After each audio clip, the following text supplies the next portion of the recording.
खुश होता है। इस सृष्टि की रचना में अहम भूमिका निभाने के लिए ईश्वर के भेजे हुए पति पत्नी को जब एक दूसरे के प्यार का साक्षात्कार होता है तब ईश्वर खुश होता है। शादी की बुनियाद विश्वास है महालसापति। जब पति पत्नी जान जाते हैं कि दोनों का एक दूसरे पर अटूट विश्वास है तब मालिक खुश होता है।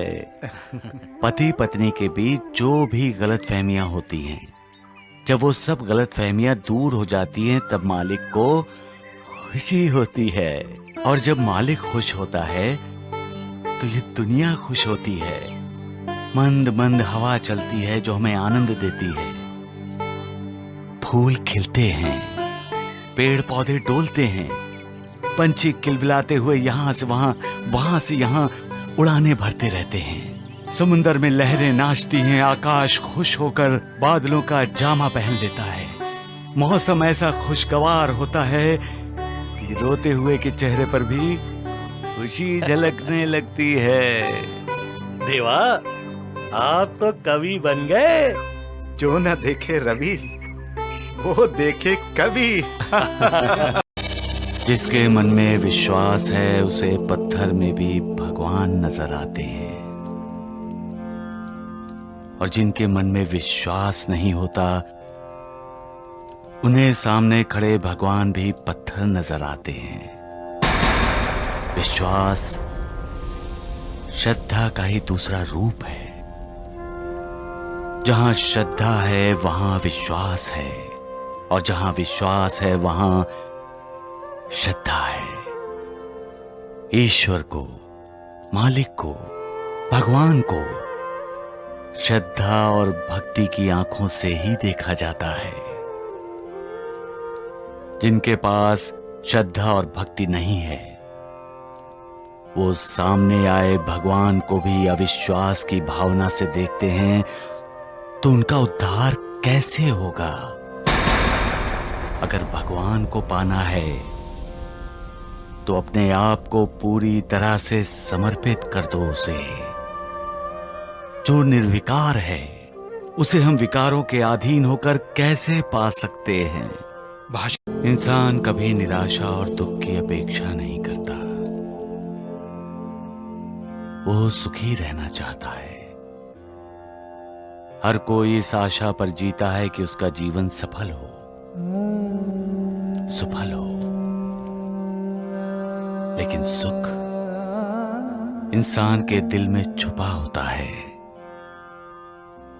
सुख इंसान की संतुष्टि पर निर्भर होता है। इंसान के मन में जब किसी चीज के लिए अभिलाषा जागती है तो अभिलाषा के साथ साथ उसके दिल में असंतोष भी पैदा होता है। यही असंतोष उसे दुखी बनाता है। यही असंतोष उसे निराश कर देता है। जो ख्वाबों में रहते हैं वो निराश होते हैं, और निराश के साथ साथ दुखी भी होते हैं। इसलिए ख्वाबों में नहीं रहना चाहिए। जिंदगी और ख्वाब में बहुत फर्क है। जिंदगी हकीकत है, वास्तव है। ख्वाब वहम है, भ्रम है। साईनाथ, ये सब जानते हुए भी इंसान ख्वाब क्यों देखता है? और वो दुखी भी रहता है मालसापति। इंसान को ये जान लेना जरूरी है कि हम जो सोचते हैं जरूरी नहीं वो हमेशा सच ही हो। कभी कभी तो वो नहीं होता जो हम सोचते हैं। मालिक ने किसके भविष्य में क्या लिखा है कोई नहीं पढ़ सकता। सबका मालिक एक। भाग्य का खेल बड़ा विचित्र होता है मालसापति। एक दिन में राजा को रंक और रंक को राजा बना देता है। भाग्य से बड़ा कोई नहीं। लेकिन देवा, आज आप बात बात पर हंस क्यों रहे हैं?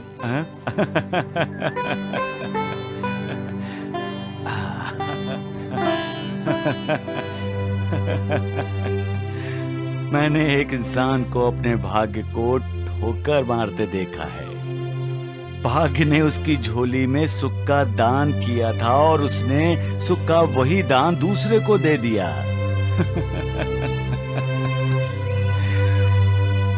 जब दुख पलड़े में आता है तो इंसान अपने आप को बदनसीब क्यों कहता है? क्यों रोता है वो? क्यों मालिक को दोष देता है? इंसान ये क्यों भूल जाता है कि दोष उसका है, अपराधी वो खुद है।